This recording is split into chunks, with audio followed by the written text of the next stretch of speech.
Hi everyone, it's your favorite math teacher again, checking in on you on March 23rd. This week on our spiral, we have one new skill, and it's presented in a couple different ways. So it's presented in the basic, can you do the math? And it's also presented in a model portion. So let's do the model first. So for the model, the first part of this model, first off, let me just say that when you look at this model, you should notice that it is a specific operation because we're taking an amount. So the top part would be our amount, and we're splitting it into equal size portions. So when you think about splitting something into equal size portions, Alec, what operation is that? Yep, it's division. So let's take a look at this model question, and I'm going to help you with this model question. So first off, we know it's going to be division. So you're going to put your division symbol in. And then you need to look at what is shaded in that top row.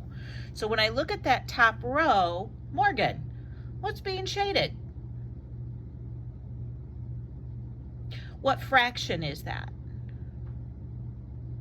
So we have 4 1/5 sections that are shaded. So it's going to be 4 fifths that are being split up. You can see at the bottom that they're being split up into even size portions. So when I look at this, I need to know what is in each of these sections. Well, when I look at it, I have 1/10 and another 1/10. So if I combine those two 1/10s, what do I get? Let's go to Annie. Annie, what do I get for this one? I get 2/10. So we're going to divide 4 fifths by 2/10. As I've mentioned to you guys before, adding and subtracting fractions happens to be the most difficult of all the skills with fractions.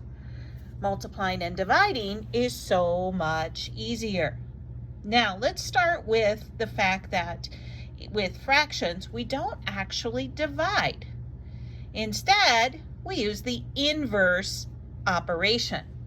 So when I say inverse just means opposite. Josiah, what is the opposite operation of division? Yep, it's multiplication. So we're going to multiply. And because we're using the inverse operation, we also have to do something to the second fraction only. First fraction stays the same. We don't touch it. Leave it alone. Bring it straight down. Okay, drop it like it's hot. Then we go to that second fraction and we have to use its reciprocal. That's a fancy word, reciprocal. So what that means is you have to flip that second fraction. So instead of 2/10, it becomes 10/2. And now you already know how to multiply fractions. How do we multiply fractions? Gabriel. Yes, straight across. So you're then going to multiply 4 times 10 to get, Gabriel, 40. And 5 times 2, Tony, will give us 10. And now we have to simplify that. So when I simplify 40/10, what do I get? Well, in order to simplify that, you have to know what operation it is. So what kind of a fraction is 40/10? Isabel. You're right, it's an improper fraction. So improper fractions, Brayden, are just what kind of math problems? Yes, division problems. So now we just divide what two numbers? Let's go to Grace. 40 divided by 10 is correct. Grace, what is 40 divided by 10? Absolutely, it's 4. So, where it says, what problem does each of these models represent? It tells you to complete this one on Tuesday. Well, all I need you to do when you get to Tuesday is copy this problem. 4/5 divided by 2/10. Show me that you are going to use the inverse operation, which is multiplication. Show me that you are flipping 2/10 to make it 10/2, and show me that you're multiplying straight across, and then you are simplifying. All right, so now let's go on to our next question. Our next question was find the quotient. Quotient is the answer to what type of a math problem, Mike? You got it, it's a division problem. Good. So, as you can see, this is 1 divided by 1/7. Well, we've actually been practicing with multiplication, and we've actually said that you can't multiply a whole number the way it is. Instead, you have to put it over a what? Let's go to Jaden. Yes, we have to put it over a 1. So we're going to turn this into 1 over 1.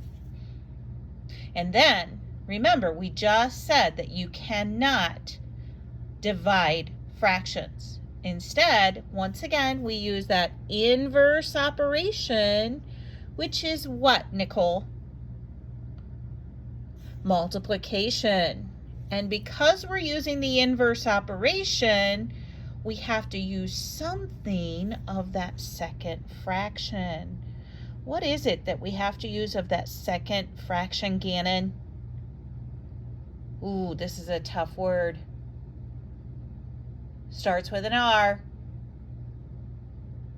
It's the reciprocal. So we're going to use the reciprocal of 1/7, which is 7/1.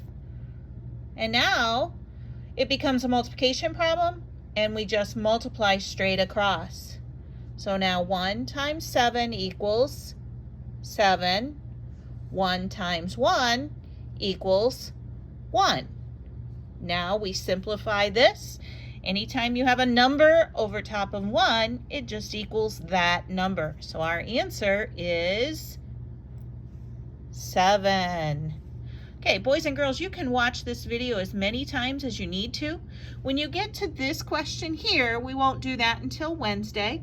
So I'll get back on with you on Wednesday. Until then, have a great week.